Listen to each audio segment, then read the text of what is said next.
मनुष्य जन्म अनमोल रे, मिट्टी में ना रोल रे। मनुष्य जन्म अनमोल रे, मिट्टी में ना रोल रे। अब जो मिला है फिर कब मिलेगा, कभी नहीं कभी नहीं कभी नहीं रे। मनुष्य जन्म अनमोल रे, मिट्टी में ना रोल रे। अब जो मिला है फिर कब मिलेगा, कभी नहीं कभी नहीं कभी नहीं रे। सत्संग में तू आया कर, गीत प्रभु के गाया कर। सांझ सवेरे बैठ के बंदे प्रभु का ध्यान लगाया कर। सत्संग में तू आया कर, गीत प्रभु के गाया कर। सांझ सवेरे बैठ के बंदे प्रभु का ध्यान लगाया कर। नहीं लगता कुछ मोल रे, मिट्टी में ना रोल रे। नहीं लगता कुछ मोल रे, मिट्टी में ना रोल रे। अब जो मिला है फिर कब मिलेगा, कभी नहीं कभी नहीं कभी नहीं रे। मनुष्य जन्म अनमोल रे, मिट्टी में ना रोल रे। अब जो मिला है फिर कब मिलेगा, कभी नहीं कभी नहीं कभी नहीं रे। तू बुलबुला है पानी का, मत कर जोर जवानी का। संभल संभल कर चलना बंदे, पता नहीं जिंदगानी का।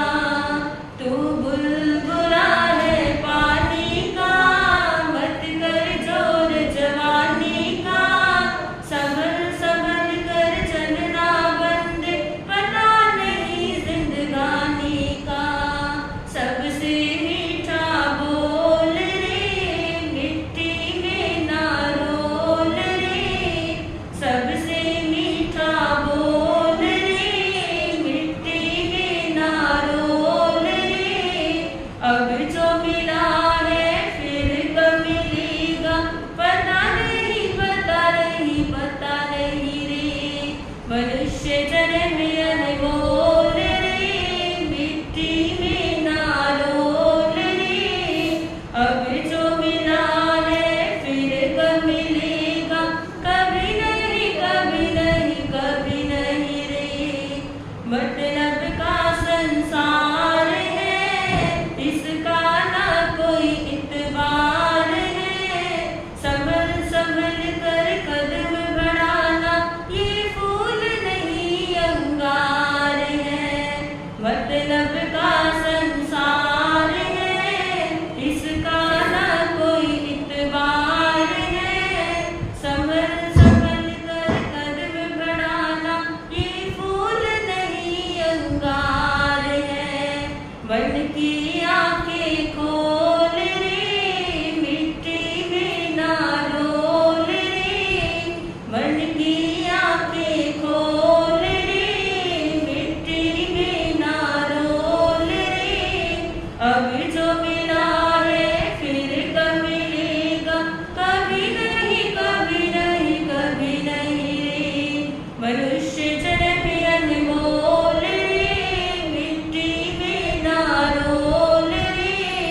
अब जो मिला है फिर कब मिलेगा, कभी नहीं कभी नहीं कभी नहीं रे।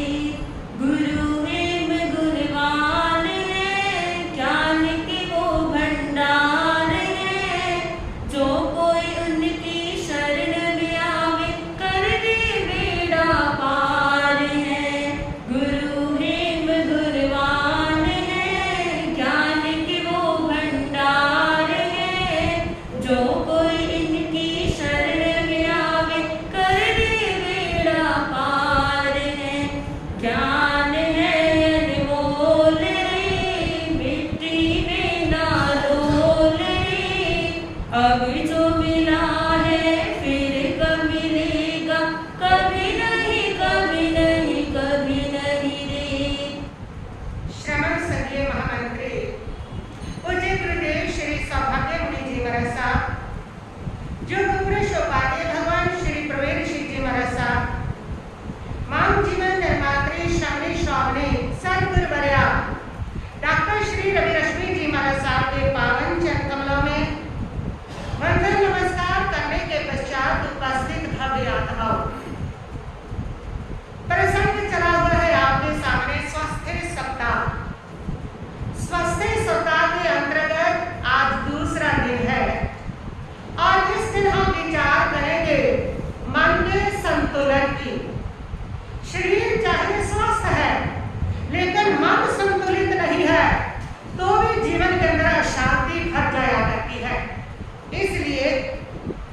की दो पंक्तियां मैंने जो बनाई है वो गुनगुनाएंगे मेरे साथ कि कैसे मन को संभाले। मन को मंथन देना सीखो, मौन में गीत गाना सीखो, चिंता छोड़ो ध्यान लगाओ, भीतर का दीप जलाना सीखो। मौन को मंथन देना सीखो, मन को मंथन देना सीखो, मौन में गीत गाना सीखो, चिंता छोड़ो ध्यान लगाओ, भीतर का दीप जलाना सीखो।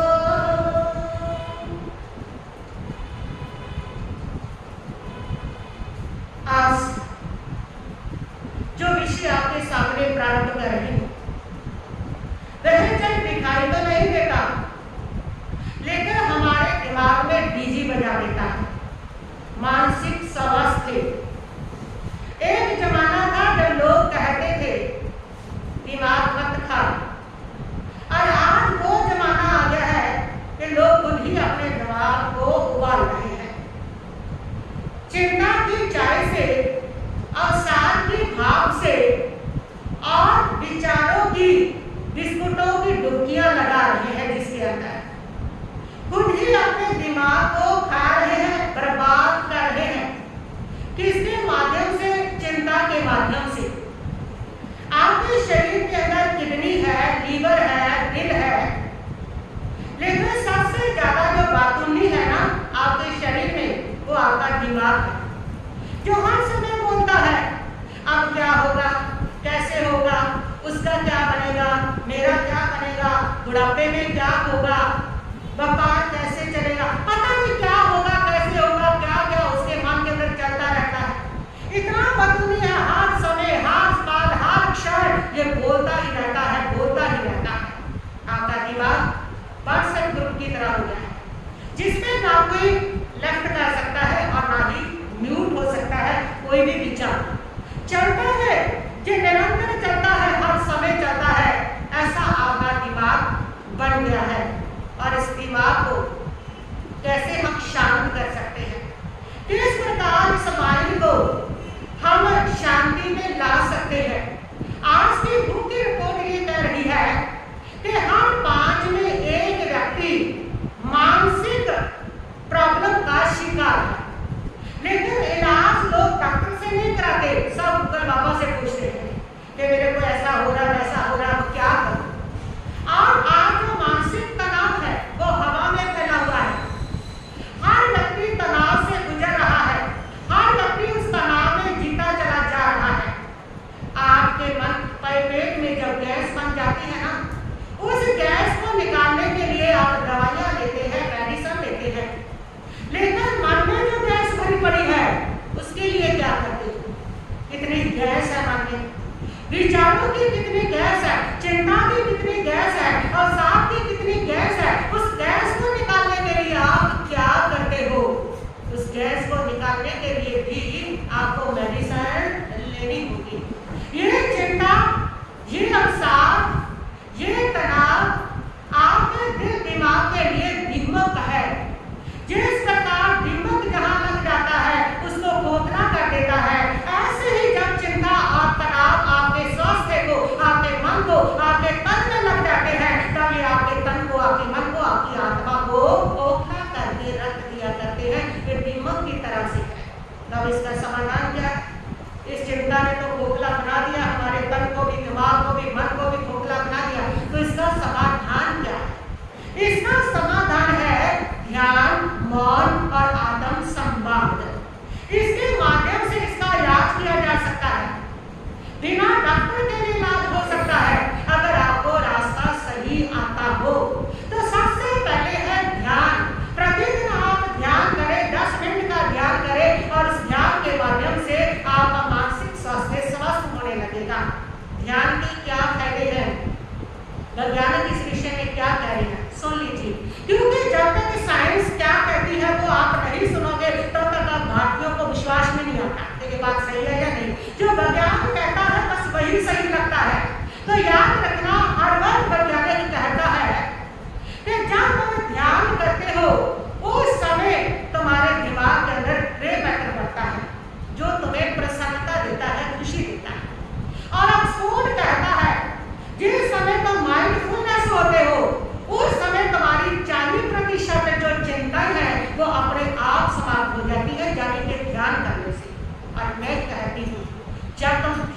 करते हो उस समय स्वयं से मिलते हो, खुद से मिलते हो। और खुद से मिलना ही व्यक्ति का सबसे अनमोल रिश्ता होता है। यहाँ से उसकी शांति की, आनंद की और सुख की शुरुआत हुआ करती है। इसलिए ध्यान कीजिए आप, और ध्यान करते हैं लेकिन ध्यान में बहुत सारी समस्या आती है। ध्यान करें कैसे समझ नहीं आती, क्योंकि जब ध्यान करते हैं तो मन बहुत चंचल हो जाता है। उस ध्यान में लोग कहते हैं कि महाराज जी ऐसी ऐसी बातें याद आती है जो साधारण की याद नहीं आती, वो सारी ध्यान में याद आती है। आंखें बंद करके जब बैठते हैं तो मन के भीतर भूकंप चालू हो जाता है, पता ही नहीं कहाँ के कहाँ पहुंच जाते हैं। मन इतना खुरापाती है और इतना चंचल है, वो इतना शोर मचाता है कि हमारा तो ध्यान लगता ही नहीं है। तो ध्यान की शुरुआत कैसे करें? ध्यान का पहला चरण कि ये बात स्वीकार कर लो ध्यान करने से पहले कि मन भागेगा। तुम ये स्वीकार करके बैठे हो ध्यान में मेरा मन बिल्कुल शांत हो जाएगा, जब वो शांत नहीं होता तो तुम अशांत हो जाते हो कि ध्यान भी किया था मन शांत नहीं हुआ।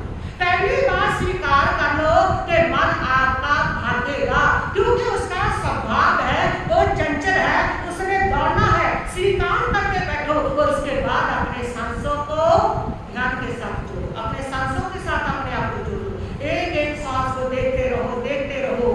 आपने स्वीकार किया होगा। जब मन को स्वीकार कर लेते हो तो मन उस तरह उछल कूद नहीं करता है। जब मन के साथ तुम जबरदस्ती करते हो तब जो मन है वो ज्यादा तूफान मचाता है। जब मन को निषेध करते, मन को रोकते हो और मन के साथ जबरदस्ती करते हो तब मन ज्यादा उछलता है। मन को सहज स्वीकार कर लो तो वो शांत हो जाया करता है। मन तो शादी की रस्मों जैसा है कि जितना रोकोगे उतना ज्यादा नाचेगा, इसलिए जितना निषेध करोगे उतना ज्यादा दौड़ेगा। आप देख लीजिए, अगर आज मैं आपको मना करती ना कि दोपहर के 12 बजे के जैसे ही आप लोगों को उस 12 बजे टमाटर जार निकालना, अब आगे पीछे कभी टमाटर जार आए ना आए हो, लेकिन 12 बजे आगे जरूर जार आ जाएंगे कि महाराज जी ने मना किया।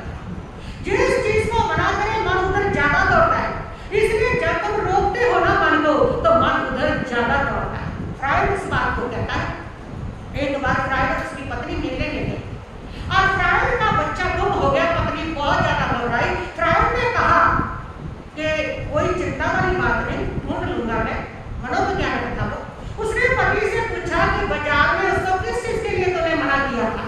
पत्नी ने बताया कि खिलौनों की दुकान पर वो खिलौना मांग रहा था, उसको मैंने मना किया था। तो पति ने कहा वही जाते हैं वो वही मिलेगा। जब पहुंचे तो वो बच्चा वहीं खड़ा था। फ्रायड ने बताया कि मां निषेध में आकर्षण है, जिस चीज को मना करते हो उसमें आकर्षण पैदा हो जाता है, इसलिए जिसको मना करते हो तुम्हारा मन उधर ज्यादा दौड़ता है। तो मन को मना मत करो, उसको स्वीकार कर लो, उसको साक्षी भाव से देखो। तो जितना मन के पीछे भागोगे कि मन को शांत करना, मन को शांत करना, मन उतना शांत हो जाएगा। उसके पीछे दौड़ो मत, भागो मत, बल्कि जो मन है ना उसको देखना शुरू करो। उसको देखो मन को क्या क्या तूफान मचा रहा है, कैसे भाग रहा है, कैसे उछल कूद कर रहा है, क्या कर रहा है। और जब तुम देखने लग जाओगे ना तो मन अपने आप शांत हो जाएगा। तुम्हें भी जब कोई ध्यान से देखने लग जाए ना कि तुम उथल पुथल मचा रही हो, पर कोई ध्यान से देखने लग जाए तो तुम शांत हो जाती है।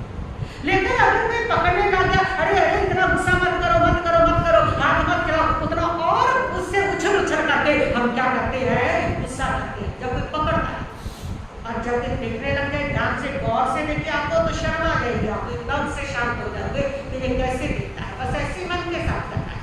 मन को जितना तुम सोचोगे कि मैं इसको पकड़ू पकड़ू पकड़ू, इसको रोको, उतना ज्यादा दौड़ेगा। और जब तुम उस मन को देखने लग जाओगे कि मैं देखता हूँ इसको, तुम क्या क्या करते हो, करो तो सही, जो करते हो, जो नाच नाचते हो, नाचो तो सही, तो तुम पाओगे कि तुम्हारा मन शांत होना शुरू हो गया है।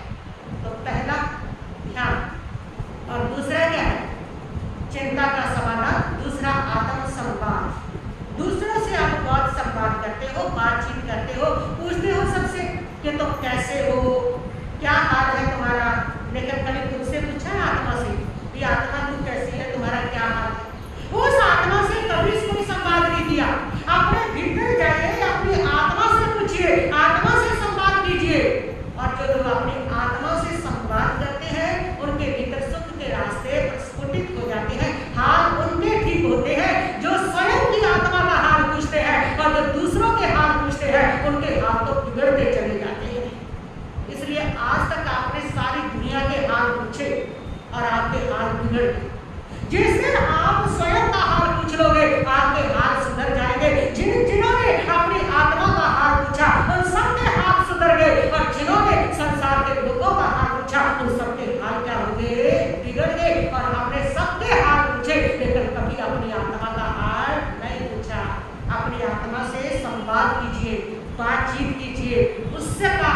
पूछिए, उससे भी आपका तनाव, आपकी शांति दूर होगी। तीसरा है कि मौन कीजिए। मौन ऐसा डॉक्टर है जो बिना दवाई के इलाज करता है। आपके शरीर में जितनी बीमारियां हैं मौन करने से शांत होने लगती है। आपको पता है जब मोबाइल में ज्यादा शोर होता है ना, मैसेज की टिक टिक टिक बजती रहती है, तो आप झट से साइलेंट मोड पे कर देंगे। जब सोने लगा शांति चाहिए, इसको साइलेंट मोड पे कर। लेकिन मन में जो सारा दिन टिक टिक चलती है, तब कौन सा साइलेंट मोड लगाते हो? उस समय जो साइलेंट मोड लगाना है ना, मन की टिक टिक को रोकने के लिए, मन के शोर को रोकने के लिए, उस समय जो साइलेंट बटन है वो मौन का बटन है। मौन कीजिए आप, और मौन करके जब आप भीतर उतरेंगे, आप पाएंगे अब ना कोई झगड़ा है, ना कोई जरूरी बात है, ना कोई बहस है, बस सिर्फ भीतर क्या है? शांति है। मौन के साथ ही बहस समाप्त हो जाएगी, मौन के साथ ही जरूरी बातें समाप्त हो जाएगी, मौन के साथ सब जो है वो लॉक आउट हो जाएगा और लॉग इन हो जाएगा तुम्हारा परमात्मा के साथ। इस मौन का क्या है? महत्व है। तो आप शारीरिक स्वास्थ्य के लिए, मन के स्वास्थ्य के लिए आज हम बात करें, मन को स्वस्थ रखना जरूरी है। तो उसके लिए क्या करना है? आपको सबसे पहले विचारों को शुद्ध करें। आज विज्ञान इस बात को कह रहा है कि 70% बीमारियों की जड़ तुम्हारे विचार है। कौन से विचार? चिंता के, तनाव के, नकारात्मक सोच। 70% बीमारियां इससे आती हैं। तुम्हारे भीतर जो क्रोध पलता है, जो मोह के भाव पलते हैं, तुम्हारे भीतर जो ईर्ष्या के भाव पलते हैं, ये सारे जो भाव है वे तुम्हारे शरीर को रोगी बनाते हैं, क्योंकि इन भावों से शरीर में टॉक्सिन पैदा होता है। उस टॉक्सिन से रोग पैदा होते हैं। जिन लोगों के शरीर में से ये भाव समाप्त हो जाते हैं, उनको कभी कोई बीमारी नहीं आया करती है। तो ये भाव अपने विचारों को शुद्ध करें, और शुद्ध विचार आपको रोग देते हैं, बीमारियां देती है। आज की साइंस कह रही है, आयुर्वेद विज्ञान कहता है, धर्मशास्त्र भी कहता है कि आपके अपवित्र विचार जो है वही आपके शरीर को रोगी बनाते हैं। आप अपने विचारों को शुद्ध कर दीजिए। ना क्रोध, ना माया, ना लोभ, ना ईर्ष्या, ना द्वेष, ना नकारात्मक सोच। और जैसे ही आपके ऐसे विचार होंगे, आपका मन शुद्ध हो जाएगा। जैसे आप अपने शरीर को धोते हो, वस्त्रों को धोते हो, घर को धोते हो, ऐसे विचारों को भी धो डालिए।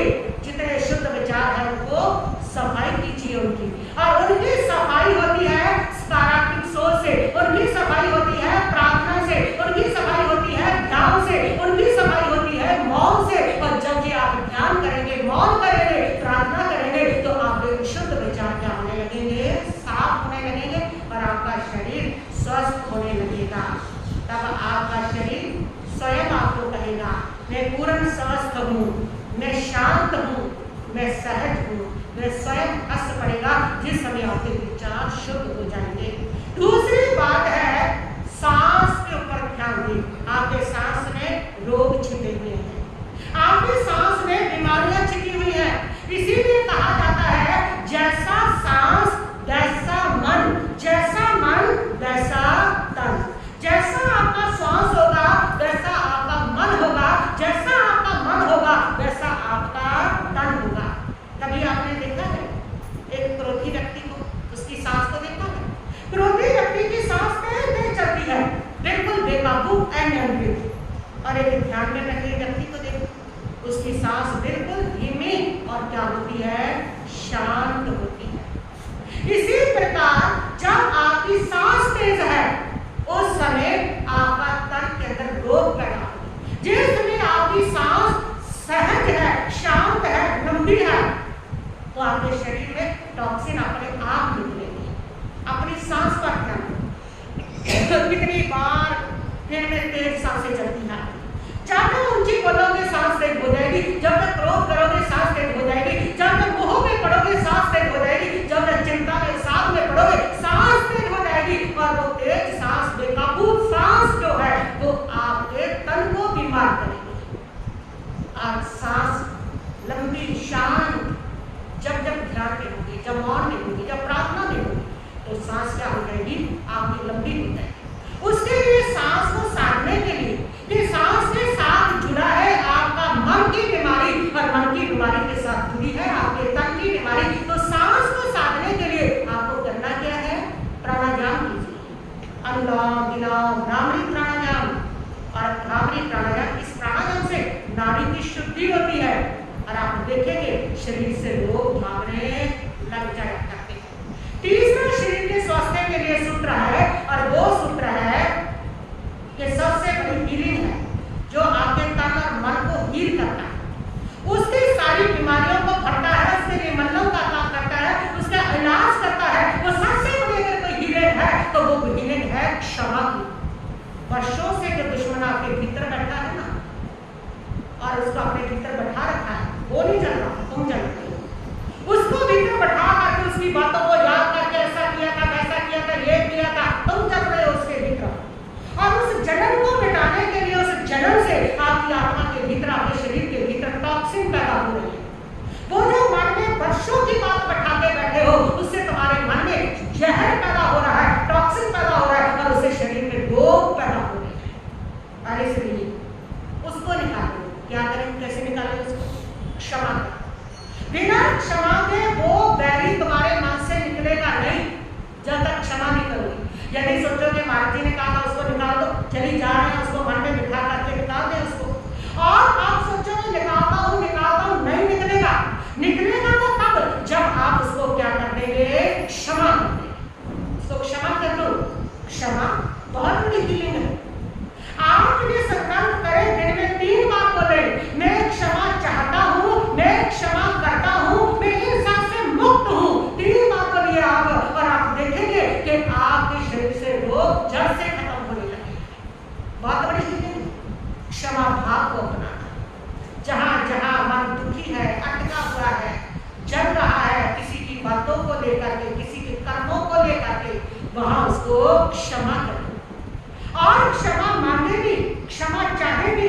जहां जहां आपसे गलतियां हुई है और वहां वहां क्षमा मांग ले। कोई आपसे पीड़ित है, क्षमा मांग ले। और जहां के आपके मन को पीड़ित कर है, आप उसको क्षमा कर दे, मुक्त हो जाए, बिल्कुल लॉग आउट हो जाए इन सारी बातों से। लॉग इन कर ले अपने आप को परमात्मा से, स्वयं से, अपने आप से, और आप देखेंगे आपकी सारी बीमारियां समाप्त होने लगी है।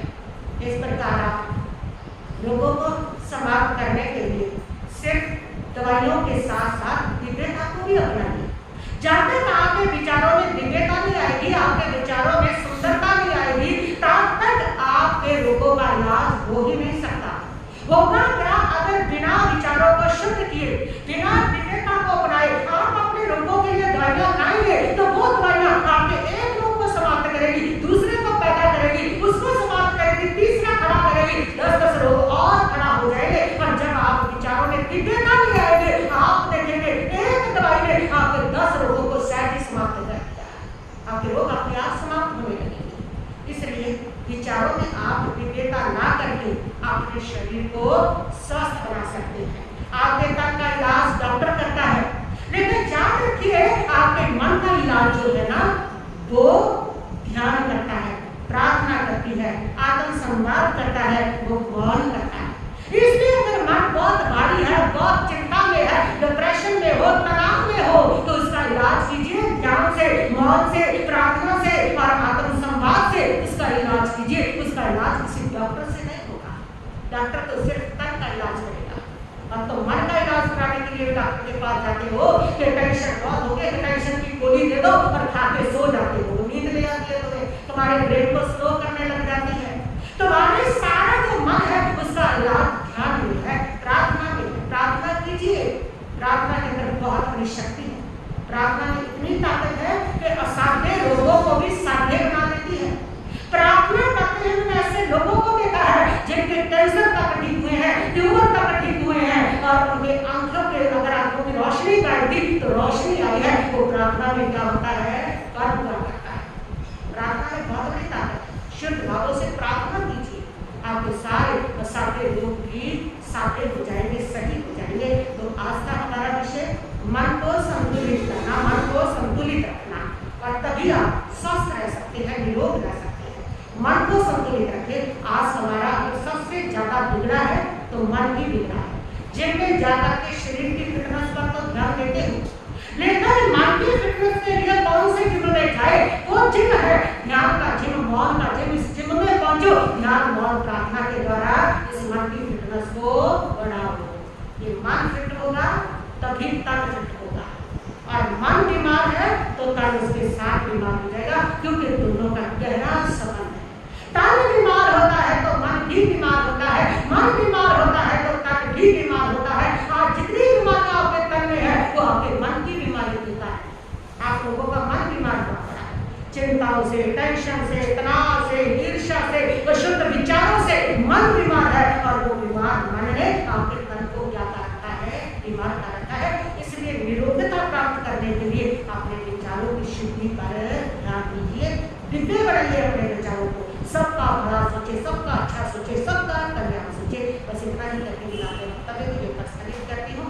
और इसके साथ ही आज हमारे बीच में गंधर्व भाई आए हुए हैं राजस्थान से, हर वर्ष आते हैं। मैं मुरली महाराज के पास जब रातन आई थी तब से देख रही मुझे, ये हर वर्ष आते हैं। इनकी आजीविका यही है कि ये भजन गा करके और अपनी आजीविका कमाते हैं, और उसी आजीविका से अपने परिवार का पालन पोषण करते हैं। तो इनका इस प्रकार का जो प्रोफेशन होता है, तो इनकी आजीविका का साधन भजन गाना, परमात्मा की भक्ति करना, और ये भक्ति इनको अपनी पीढ़ी दर पीढ़ी से दी हुई है। दादा परदादा शुरू से लेकर के भगवान के मंदिरों में भजन गाना, कीर्तन गाना, साधु संतों के, और वहां से भजनों पर प्रसन्न होकर के जो भी इनको देता है उससे ये अपना परिवार और आजीविका चलाते हैं। और ये हर वर्ष आते हैं, जहाँ जहाँ साधु साधु विराजमान है वहाँ पर भी जाते हैं, पहुँचते हैं और अपना भजन गाते हैं। तो आज एक धर्म भाई हमारे बीच में आए हैं और अपने भजन सुनाएंगे, सुनेंगे, और आप पुण्य के रूप में, दान के रूप में अपनी श्रद्धा भक्ति के साथ इनको जाते हुए प्रसन्न होकर के इनकी जीविका यही है, ये सोच करके और उसको पुण्य का एक सुंदर भाग मान करके अवश्य कुछ ना कुछ दे करके भी जाएंगे, इससे अपना पुण्य भी बढ़ाएंगे। तो मैं कहूँगी गंधर्व भैया को कि वे अपना भजन कीर्तन प्रारंभ करेंगे। ओम शांति शांति।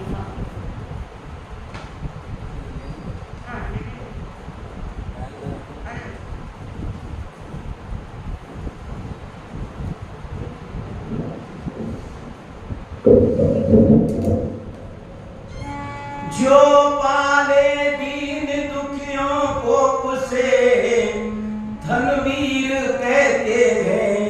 जो पाले दीन दुखियों को उसे धनवीर कहते हैं। मुसीबत में सब्र कर ले उसे गंभीर कहते हैं। मुसीबत में सब्र कर ले उसे गंभीर कहते हैं। बचाए लाज सतियों की उसे रघुवीर कहते हैं।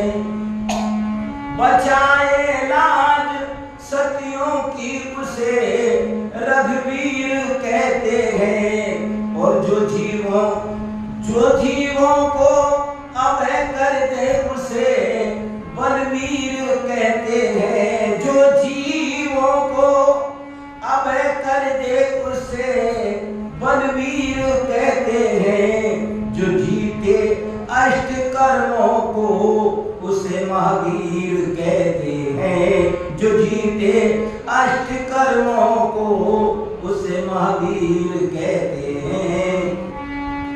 जो जीते अष्ट कर्मों को उसे महावीर कहते हैं। हाँ, महावीर कहते हैं। जो जीते अष्ट कर्मों को उसे महावीर कहते हैं।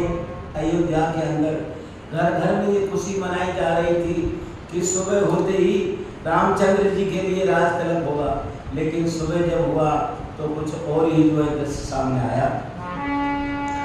तमन्ना सबके थी दिल में सवेरे ताज देखेंगे।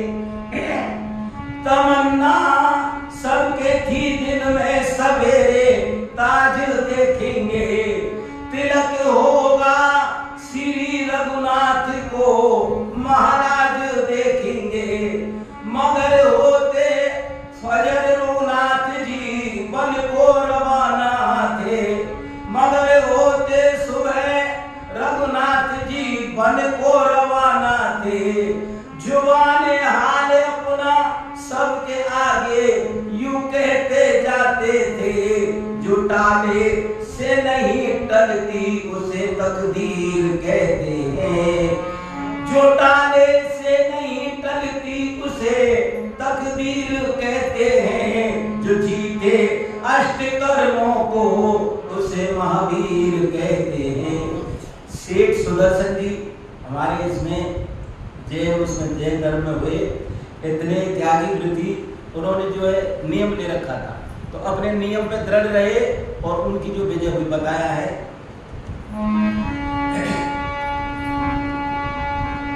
पहुंच पौषधशाला में थे ध्यान में फानी व वाणी के, और लिवा कर ले गई दासी सेठ को महल रानी के।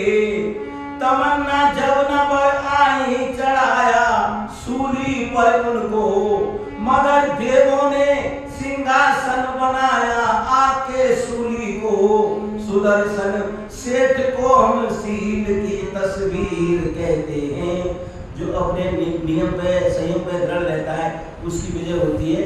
2 मिनट का दृष्टांत है। द्रौपदी थी पतिव्रता, अर्जुन भी शील प्रधान थे। वो धर्म पर आरूढ़ थी, ब्रह्मचर्य पे वो कुर्बान थे। इंद्र ने सोचा कि कैसे अर्जुन का ईमान डिग सके। एक बात सूझी है मुझे, शायद की मकसद बन सके। अप्सरा एक भेज दूं अर्जुन के रिझाने के लिए, भाई नाज से अंदाज से दिल बहलाने के लिए। सोच कर इतना झट अप्सरा एक भेज दी, गीत में संगीत में जो सबसे बढ़कर तेज थी। जाके अर्जुन की सभा में गीत नृत्य दिखलाने लगी, भाई नाज से अंदाज से दिल सबका फुसलाने लगी।